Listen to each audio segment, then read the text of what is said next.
Student, कैसे हैं आप लोग। आई होप आप लोग अच्छे हों और अपनी पढ़ाई अच्छे से कर रहे हों।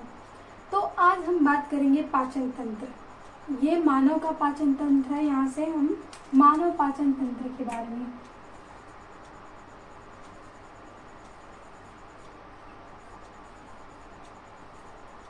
तो जितने भी मेरे छोटे भाई बहन हैं क्लास 10th वाले, उनके लिए एक बहुत ही बड़ा इम्पोर्टेंट है। मतलब फर्स्ट चैप्टर बायोलॉजी का यही है, इसमें मतलब पढ़ना है हमें यही। और बाकी देखिए जो भी चीज़ें पढ़ें अच्छे से पढ़ें। ये थोड़ी है कि क्लास 10th में ही हमें ये पढ़ना है, बोर्ड देना है, बाकी ख़त्म, अब इसकी कहानी ख़त्म, अब इसके आगे हमें पढ़ना ही नहीं है।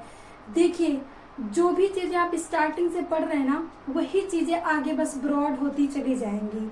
यही आपको 11 में जाएंगे तो बहुत विस्तार से पढ़ना होगा, अदर स्टडी करेंगे तो बहुत विस्तार से पढ़ना होगा। कोई कम्पिटिटिव एग्जाम की तैयारी कर रहे हैं, वहाँ भी क्या आएगा। तो इसीलिए बस आपको सबसे पहले जो भी मेरे छोटे भाई बहन हैं उनसे एक रिक्वेस्ट है, प्लीज़ आप अपना गोल सेट कर लीजिए। देखिए आज के दौर में कंपटीशन बहुत हाई है, तो आप अभी से अगर अपना गोल सेट करके और उस हिसाब से वर्क करेंगे तो आप आगे जा सकते हैं। लेकिन अगर आप ये सोच रहे हैं कि मैं बोर्ड दे लूँ, 10th दे लूँ, 12th दे लूँ, फिर उसके बाद की बात है कि प्रिपरेशन करना है कि नहीं, तो ये सोचेंगे तो आप बहुत पीछे रह जाएंगे। क्योंकि आज के दौर में कंपटीशन इतना हाई है कि कोई एक वैकेंसी निकलती है, 1000 वैकेंसी, तो उसको अप्लाई करने वाले अब तो लाखों में हो रहे हैं, 10 लाख 20 लाख। लगभग एक सीट पे ना कम से कम एक सीट, कोई तो ऐसी जॉब है जिसपे एक सीट के लिए हज़ारों उस पर कंपटीटर हैं। बहुत सारे लोग उसके लिए एक ही सीट के लिए लड़ रहे हैं। तो जीतेगा कौन? जो अपना पूरा सबसे ज़्यादा अपना एफर्ट देगा। तो इसीलिए आप जो भी चीज़ें पढ़ें, इस अभी से अपना माइंड सेट बना के और जो भी चीज़ें पढ़ें अच्छे से पढ़ें ताकि वो आपको याद रहे। तो आइए हम पाचन तंत्र पढ़ते हैं। देखिए जब पाचन तंत्र आता है तो पाचन से मतलब पता है कुछ डाइजेस्ट करना। तो आइए सबसे पहले हम इसको समझते हैं कि क्या होता है। अब मान लीजिए अगर हम अपनी बात अभी मानव पाचन तंत्र के बारे में बात न करें, अभी हम मान लेते हैं कि हमें चीनी चाहिए। तो चीनी डायरेक्टली तो हमें मिल नहीं सकती ना कहीं से, कि मतलब ऐसे बिना कुछ किए चीनी हमें आ जाए और चीनी ले लें और आगे हम उससे मिठाई बनाएं ताकि खा लें। अब मान लीजिए वो खाएंगे तो वो तो पाचन ही होगा उसका। तो पहले ये प्रोसेस समझिए कि आखिर उस चीनी को लाने के लिए क्या क्या करना पड़ेगा। तो देखिए चीनी सबसे पहले अगर आपको पता है तो वो गन्ने को हम बोएंगे तो गन्ना आएगा। तो उस गन्ने को, अब उस गन्ने से डायरेक्टली चीनी तो हम बना नहीं सकते कि कुछ ऐसा हमारे पास जादू आ गया अलादीन का, हमने गन्ने से बना दिया चीनी, ऐसा तो हम कर नहीं सकते ना। अब उसके लिए हमें एक मशीन बनानी होगी कि जो उस गन्ने से रस निकाले, फिर उसके बाद रस निकालने के बाद उसको चीनी में कन्वर्ट करे। तो एक मशीन की ज़रूरत होती है ना अगर हमें उस गन्ने से चीनी लेना है तो सेम प्रोसेस यही हमारे बॉडी में है। अगर मान लीजिए यहाँ पे हमारी बॉडी ऊर्जा पे ही तो चलती है, अब हमें चीनी की ज़रूरत है और हमारे बॉडी को चलने के लिए ऊर्जा की ज़रूरत है। तो कोई भी चीज़ें हमारे सामने आती हैं, फूड खाना आ गया, फल आ गया, जो भी चीज़ें आ गई, आपका जो भी फेवरेट हो। आजकल तो वैसे फास्ट फूड खाने नहीं चाहिए, लेकिन जंक फूड, लेकिन सभी पसंद, अक्सर बच्चों की पसंद तो जंक फूड ही होता है। तो जो भी चीज़ें आपकी पसंद हो, इमेजिन कर लिया आगे, तो उससे भी तो कुछ एनर्जी लेनी, तो आप उसको खाएंगे और आपके शरीर को एनर्जी चाहिए। तो आपकी शरीर एक मशीन की तरह कार्य करेगी कि उस, मान लीजिए उस एप्पल को आप खाएं और ये मशीन की तरह आपका शरीर कार्य करेगी और उस एप्पल से एनर्जी लेगी। तो सेम जैसे हमें चीनी लेना था तो एक मशीन की ज़रूरत पड़ी कि जो हमें गन्ने से चीनी में बदल दे।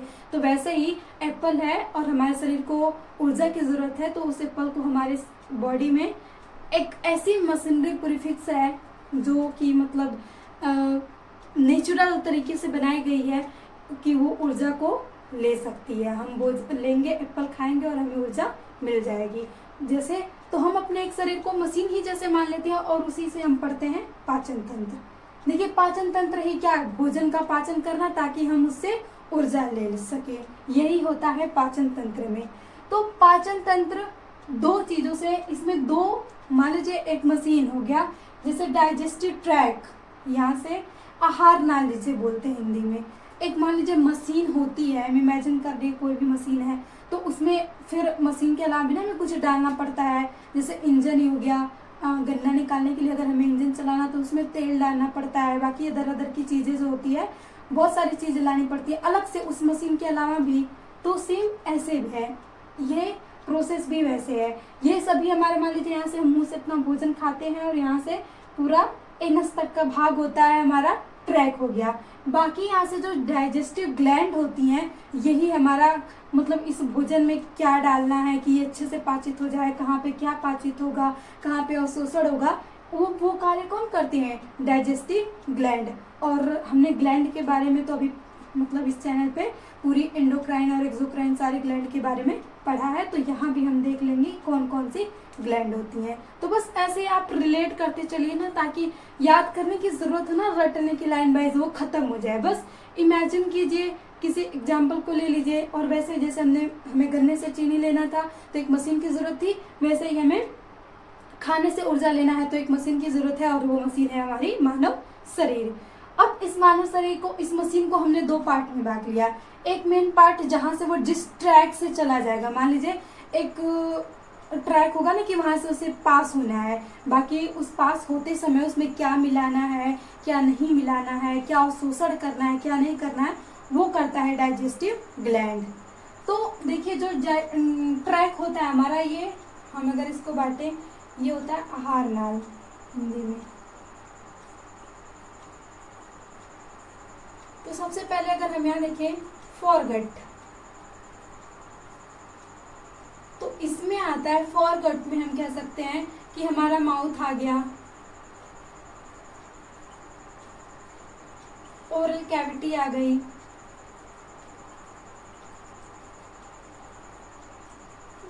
धर लें तो हमारा, फिर उसके बाद फेरिंग्स,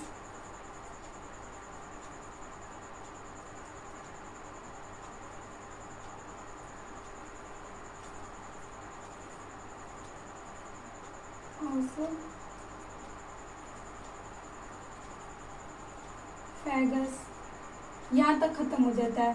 फिर उसके बाद स्टमक हमारा ले लीजिए, फिर उसके बाद शुरू होता है मिडगट, और मिडगट में हमारा स्मॉल इंटेस्टाइन,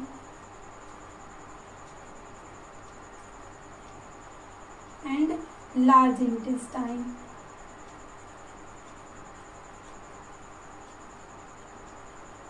फिर उसके बाद हाइंडगट, और इसमें आता है हमारा एनस। ये हो गए हमारे पूरे ट्रैक कि भोजन को कहाँ से कहाँ जाना है। और ये हैं जो उसमें मिलाने का कार्य करेंगी। जैसे मान लीजिए हमने मशीन में तेल डाला, फिर कहीं उसमें जंग उंग लगती है तो हम ग्रीस व्रीस डाल के मशीन को सही बनाए रखते हैं ना, तो सेम वही हमारा काम है डाइजेस्टिव ग्लैंड का। अब हमारे शरीर को जो भी ये फूट जा रहा है आसानी से हमेशा चलता रहे, तो इसमें यही ग्लैंड्स होती हैं, कुछ ना कुछ चीज़ें मिलाती रहती हैं। तो देखिए ग्लैंड्स में, इसमें पहले हम सलाइवरी ग्लैंड्स आ जाती है,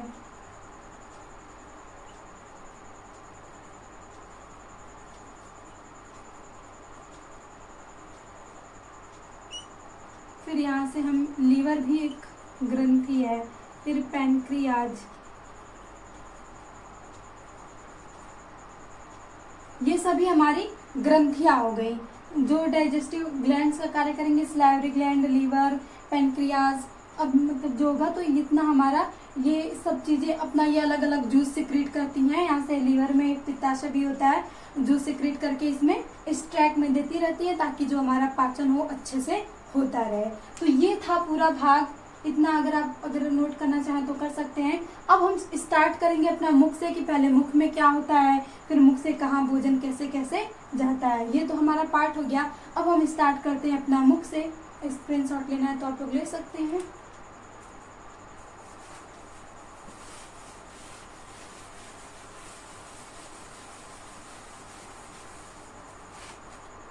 अब देखिए हम मुख से अपने भोजन का पाचन शुरू करते हैं।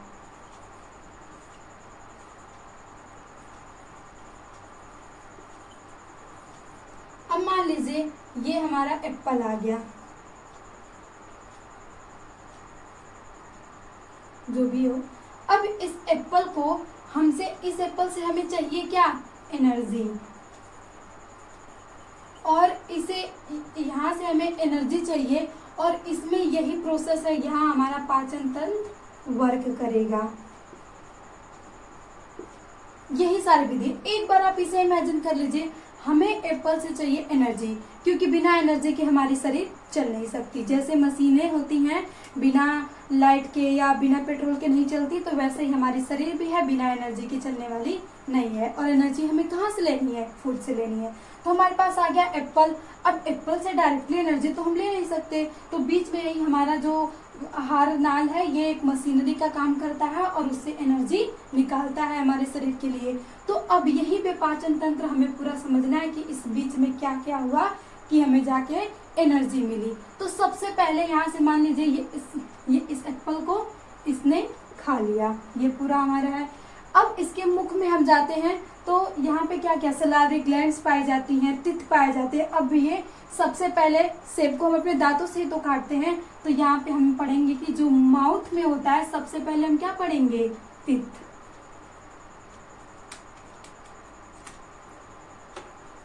दांत। अब ये दांत क्या होता है, कितने होते हैं, कैसे बने होते हैं, सारी इंफॉर्मेशन आज के बाद दांत से जो भी क्वेश्चन आएगा आप यूं कर सकते हैं, एमसीक्यूज हो, कुछ भी हो। अब हमें दांत से सेब को काटना है, तो दांत को बहुत मजबूत भी होना चाहिए। तो आइए हम देखते हैं, ये हमारे दांत की संरचना मान लीजिए हो गई।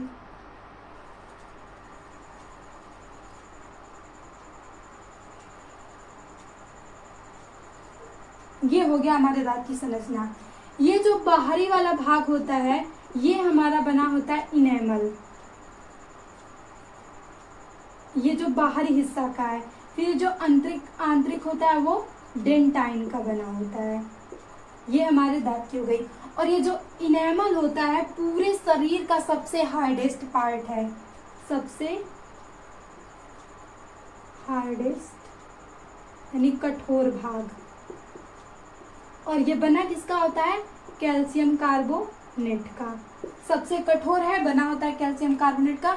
अगर पूछ दे कि हमारे शरीर में सबसे कठोर भाग कौन सा होता है, तो वहाँ पे ऑप्शन दे देगा इनेमल, डेंटाइन्स, बोन, जो भी हो, तो आप लगाएंगे इनेमल। अब पूछ दे इनेमल बनता किसका है, तो वो बनता है कैल्शियम कार्बोनेट का। तो एक एमसीक्यू तो यहाँ से ही क्लियर हो गया। अगर पता है कि बोर्ड्स में भी एमसीक्यूज आते हैं, तो आप लोग पूरा ध्यान से नोट करते चलेंगे। उसके बाद ये डेंटाइन या इसे सीमेंटम बोलते हैं, जो हमारे आकार प्रदान करता है। फिर मान लीजिए इसको हम अगर वैसे बोले तो इसको हम बोलते हैं, ये हो गया हमारा हेड, हिंदी में लिखते हैं शीर्ष, और इसे हम बोलते हैं गर्दन,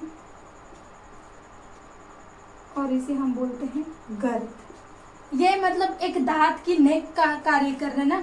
जैसे हमारा दांत धंसा हुआ था ऊपर वाले जबड़े में, हमने बोन पूरा इसमें एक ही लेक्चर में हमने पूरा बोन क्लियर कर लिया है। तो ऊपर के क्या बोलते हैं, मैंडिबल, और नीचे का जो जबड़ा होता है उसे हम मैंडिबल बोलते हैं, और ऊपर को मैक्सिला बोलते हैं। तो वैसे ही जा जो होगा, ये हमारा दांत जो होगा, ये हमारे दांत की संरचना हो गई गर्द।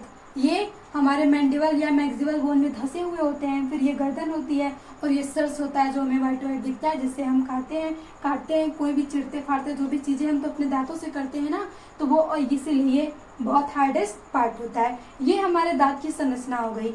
अब देखिए जो दांत के प्रकार कितने होते हैं, तो सबसे पहले हम देखिए मिल्क टीथ।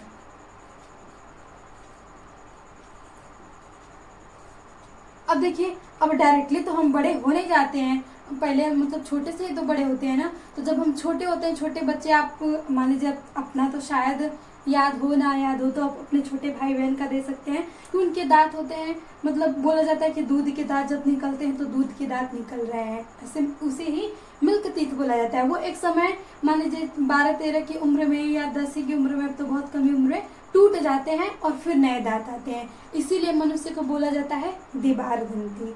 तो जो मिल्क टीथों की संख्या होती है वो होती है कितनी, 20। जब पूरी तरह से मतलब 6 महीने के बाद से या दांत जमना शुरू हो जाता है, तो बच्चा जब भी छोटा रहेगा, जब तक एडल्ट नहीं होगा, तो उसमें कितने दांत होंगे?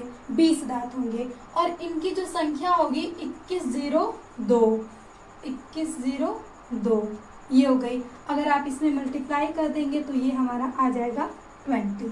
तो ये देखिए, ये ऊपर के जौ का है, ऊपर का जबड़ा, और ये हमारा हो गया नीचे का जबड़ा। जो ये दो है, सबसे पहले से है, ये है हमारा इंसीजर, इंसाइजर, और ये जो हमारा है कैनाइन, और ये जो 0 नंबर है इसे हम बोलते हैं प्रीमोलर, और ये जो 2 है इसे हम बोलते हैं मोलर। देखिए, इसकी मतलब ये नहीं कि हिंदी ढूंढने में चले जाइए, ये नाम याद रख सकते हैं। हिंदी में होती है कृंतक, रदनक, अग्रचवर्णक, चवर्णक, कृंतक, रदनक, अग्रचवर्णक और चवर्णक बोलते हैं। देखिए, ये नाम थोड़ा अजीब लग रहा है, लेकिन आप अगर इसे याद कर लेते हैं, अगर इसे हिंदी में भी लिख देते हैं इंसाइजर, कैनाइन, प्रीमोलर, मोलर, तो कोई काटने वाला नहीं है। बायोलॉजी में आप जितना इंग्लिश वर्ड यूज करेंगे ना उतना आसान रहेगा। तो यहाँ से इंसाइजर, कैनाइन, प्रीमोलर, मोलर, ये हमारे दांत के प्रकार हो गए। 4 प्रकार के दांत होते हैं, और ये हमारे चारों प्रकार के दांत हो गए। यहाँ से जो टीथ होता है वो कितने प्रकार के होते हैं? 4 टाइप के,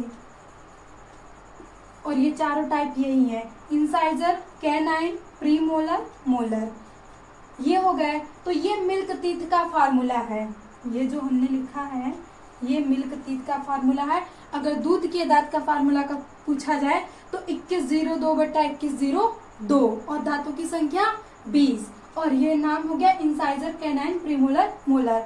अब देखिए, यहाँ से ये क्वेश्चन बन सकता है कि दूध के दांत में कौन सा दांत अनुपस्थित होता है, तो हम लगा देंगे प्रीमोलर। तो यहाँ से अब सारे क्वेश्चन क्लियर होते हैं आपके। देखिए, एमसीक्यू चले जाएंगे। अब देखिए, इसके बाद हम देखते हैं एडल्ट में, कि जो एडल्ट हो जाता है उसमें टीथ की संख्या क्या होती है। तो आप ये नोट करना चाहें तो नोट कर सकते हैं। देखिए, क्लास में ही आप नोट्स बनाते जाएंगे तो पूरा आसानी होगी आपको पढ़ने में। अब यहाँ से हम एडल्ट में देखते हैं।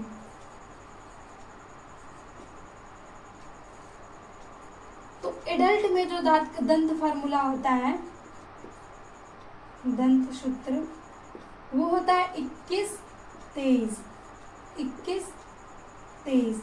अभी हमने ये देखा कि ये जो होता है आई, सी, प्रीम, पीएम, एम, यही इनके लिखने का क्रम है।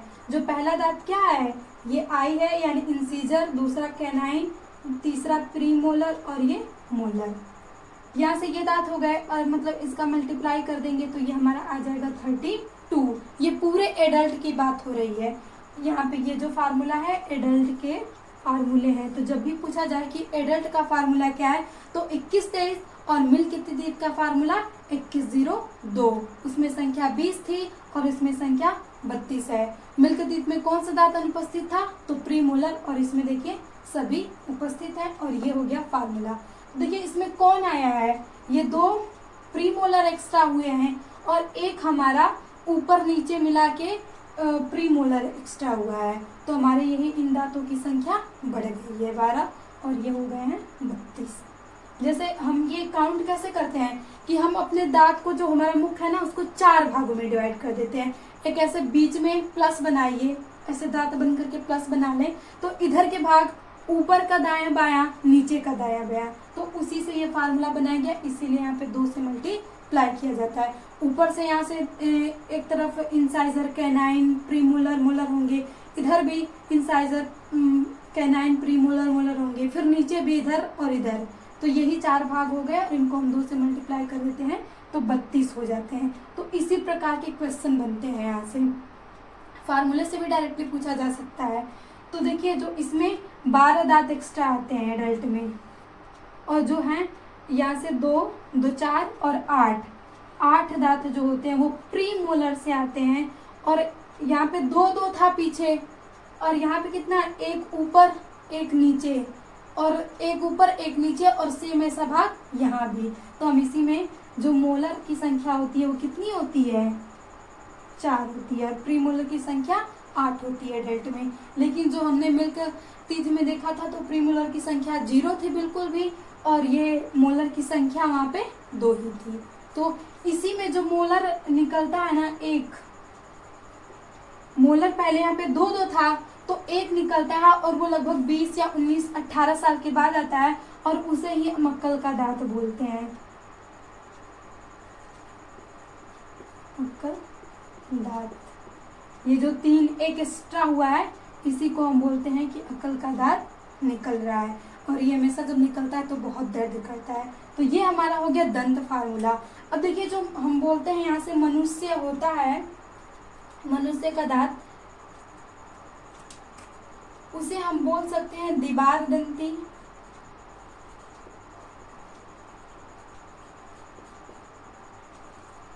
गर्त दंती,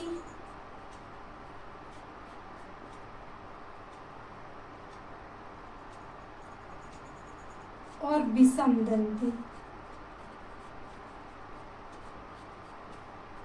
अगर इंग्लिश में बोले तो यहाँ से हम बोल सकते हैं डाई फियोडोंट, थिकोडोंट, और यहाँ से हेट्रोडोंट। ये हो गया हमारा इंग्लिश वर्ड। यहाँ से तो कभी कभी ऐसे ऑप्शन में दे देगा कि मनुष्य के दांत कैसे होते हैं, तो वहाँ पे ये तीनों लिखा होगा, दीवार दंती, गर्त दंती और विषम दंती। देखिए मनुष्य के दांत अलग अलग, इंसाइजर, कैनाइन, प्रीमोलर, मोलर अलग अलग प्रकार के थे, इसीलिए विषम दंती हो गए। और ये हमारे जाम में धसे हुए होते हैं, इसीलिए इन्हें बोला जाता है गर्त दंती। और यहाँ से हमने देखा कि एक बार मिल्क टीथ, एक बार एडल्ट टीथ, यानी हमारा जो दांत होता है वो 2 बार निकलता है, इसीलिए हम इसे बोलते हैं दीवार दंती। लेकिन देखिए कुछ ऐसे पूछता है ना, कुछ सभी दांत 2 बार तो निकलते नहीं है, क्योंकि हमने पढ़ा कुछ ऐसे दांत होते हैं कि जो एक ही बार निकलते हैं, और उसे हम कहते हैं, ये जो 4 मोलरों की संख्या थी जो होती है, और वो एक ही बार निकलता है। तो जो मोलर हमारे लास्ट वाले मोलर जो पाए जाते हैं 4, ये एक बार ही निकलते हैं। तो हम बोल सकते हैं कि अक्ल के दांत हमेशा एक बार ही निकलते हैं। और ये भी तो यहाँ से जो प्रीमोलर था और प्रीमोलर, ये भी एक बार ही निकलते हैं, क्योंकि जब मतलब हम दूध का दांत देख रहे थे तो उसमें प्रीमोलर आया ही नहीं था। तो एक यहाँ से एक तरफ का हम एक भाग का लें तो एक प्रीमोलर, और प्रीमोलर पूरी संख्या एक बार निकलती है 8 दांत, और ये जो 4 होते हैं ये भी एक बार निकलते हैं। तो यहाँ से ये जो एक्स्ट्रा दांत हुए ये एक बार ही निकलते हैं। तो हम बोल सकते हैं कि जो 20 दांत होते हैं 20 टीथ, ये हमारे दीवार दंती होते हैं।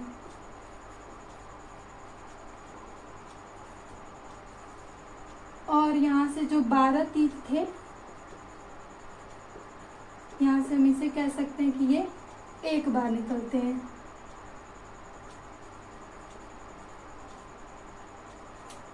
ये भी क्वेश्चन पूछ सकता है यहाँ से, तो आपका दांत से हमें नहीं लगता कि अब इससे क्वेश्चन आएगा, तो कोई एक्स्ट्रा क्वेश्चन आएगा। यहाँ से पूछ सकता है मिल्क टीथ का फार्मूला और एडल्ट का फार्मूला, वो भी हमने देख लिया। दांत का संरचना कैसे होती है वो भी हमने देख लिया। सबसे हार्डेस्ट पार्ट होता है इनेमल, फिर वो उसके नीचे का भाग होता है डेंटाइन, और ये गर्त होता है, गर्दन होता है, और ऊपर के भाग को हम शीर्ष कहते हैं। और यही भाग हमारे मैक्सिला में या मैंडिबल में धंसा होता है, और यहीं से ब्लड, कुछ कैपिलरीज यहाँ से लगी रहती हैं जो हमारे दांतों को पोषण देती हैं। तो ये था देखिए हमारा दांत।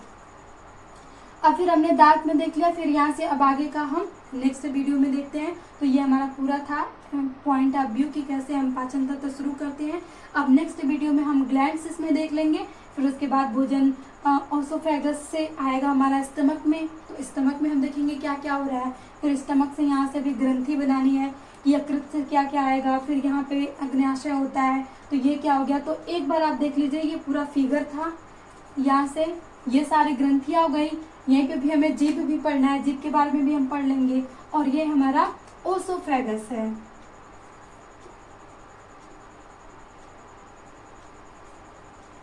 और ये हमारा स्टमक है। और ये इंटेस्टाइन,